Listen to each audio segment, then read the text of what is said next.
डोक्यावर आनंदाने करा, नम्रतेने करा, तुम्हाला यश मिळेल. आणि समजा एखादी चूक काय वाटली, तुमच्या रिशीट हरवलं, काय झालं, तर शाळेचे मुख्याध्यापक शिक्षकांना तुम्ही चौकशी करा, त्यांना मार्गदर्शन निर्णय घ्या. रडत बसू नका आता मी काय करू, रिशीट माझं निघून गेलं. डोकं धरायचं नाही, डोक्यात चांगले विचार आणा, सुसंस्कृत आणा. आपल्या घरामध्ये तुमच्याऐवजी तुमच्याकडे प्रेमानं बघतात. लक्षात ठेवा, तुमच्याकडे प्रेमानं बघतात. हा माझा मुलगा आहे, हा माझा आधार आहे, आणि त्या आधाराने मनात वाईट विचार कुठेही आणून घेऊ नये. सर्व चांगलं होणार आहे. प्रत्येक गोष्ट लक्षात ठेवा, प्रत्येक गोष्ट करा. मी सुद्धा शेतकऱ्याचा मुलगा आहे. माझं उदाहरण हे ऐकले तुमच्याकडे पाणी येईल. जर तुम्ही एकूण 27 साली आलो, 27 साली आलो, त्यावेळेला तिकीट 6 रुपये 25 तिकीट होतं. मी आता 10 रुपयाला आलो, रुपयाला आलो. मग आलो 4 तास मला यायला लागले. 91 आलो. मी सांगितलं की शाळा कुठे आहे, ते म्हणजे शाळा आता बंद झाली, शिक्षण गेले. मग मला एक शिक्षक म्हणले तुम्ही त्या लॉज ठाणे लॉजवर जाऊन राहा. लक्षात ठेवा, त्यावेळेला मला मी जालो होतो, आमच्या आई वडील पैसे इस्त्रीला पैसे पण होते.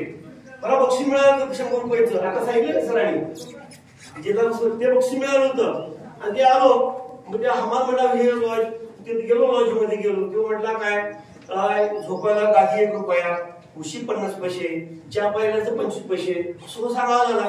असं 5 रुपये झाले. परत स्टँडवर गेलो, खाटकी बॅग होती, बॅग उघडली आणि बॅग उघडून त्या बॅगामध्ये भाकरी आमटी काय असं दिली आहे, खाल्लं. मग मी ठरवलं आपण काय लॉजवर झोपायचं, आपण स्टँडवर झोपायचं. लक्षात ठेवा, त्या दिवशी दत्ताच्या मंदिर साईडला रातभर झोपलो. सकाळी उठलो, आता माझं ओळखीत कोणही नव्हतं. जर म्हणून ओळखीत कोणही नव्हतं माझ्या, पुन्हा सांगणार. मग शेवटी उठलो, हातपाय स्वच्छ धुतले, दत्ता पाया दत्ताला सांगितलं, दत्ता तू माझा मित्र आहेस. या जगमध्ये जर मला नोकरी लागली तर हा जग आला नाही, या संपूर्ण महाराष्ट्रभर माझं नाव घेणं असं माझं काम असेल.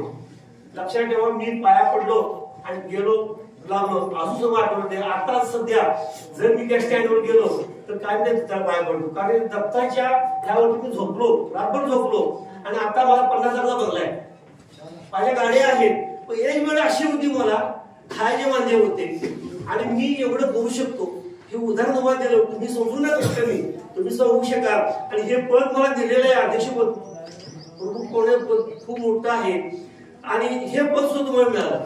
दोन उदाहरण मी काय दिलं, बरेचसे मुलं म्हणतात मी गरीब आहे, मला ते होऊ शकत नाही, असं नाहीये. मी स्टँडवर झोपलेलो होतो, कोण नव्हतं ओळखीत, जवळ सुद्धा कोण ओळखीत नव्हता. आणि आज म्हणजे जग मध्ये जाऊ दे, जर काम त्याच तालुक्यात जाऊ दे, सगळे मला ओळखतात. सुभाष चांगला शिक्षक आहे, चांगला ते म्हणतात, पण शिक्षक आहे तो ओळखतात ना. म्हणून तुम्ही लक्षात ठेवा, प्रयत्न करा, प्रयत्नाने राहा, यश मिळेल.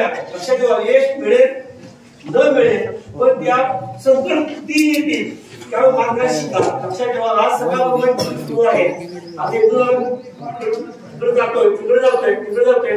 हे करत मी चांगलं काम केलं तर टिंगल केली एकमेकाची क्षणी काढून मिळेल तुम्हाला. एकमेक टिंगल करणं, नावं ठेवणं हे बंद करा. आता 10वी नंतर या क्रिया सगळ्या बंद करा. तुम्ही लहानपणी ठीक आहे, पहिली दुसरी तरी 4थी 5वीला ठीक होतं, पण आता तसे हे वय नाहीये.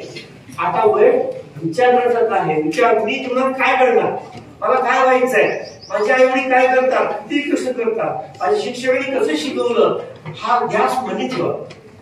जर हे मनी असलं तर कन्वर्जन होणार नाही, अजिबात होणार नाहीये. परत एकदा आता मला जायचंय म्हणून मी तर थांबतोय, बोलू शकतो खूप, तर नाही मला परत जायचंय. त्या संस्थेनं आणि माझ्या मुख्याध्यापकांनी मला बोलवलं आणि माझे विचार मोठे 2 विचार करण्याची संधी दिली आणि जो मला सत्कार केला. आणि या परीक्षेमध्ये जे विद्यार्थी बसलेले आहेत त्यांना 100 एवढे मार्क मिळवून दे, सुरक्षित मिळवून दे, त्यांची कीर्ती वर्षांची संपूर्ण तालुक्यात होऊ दे, फर्स्ट विद्यार्थी वर्षांचा असू दे, अशी इच्छा आम्ही तर करतो.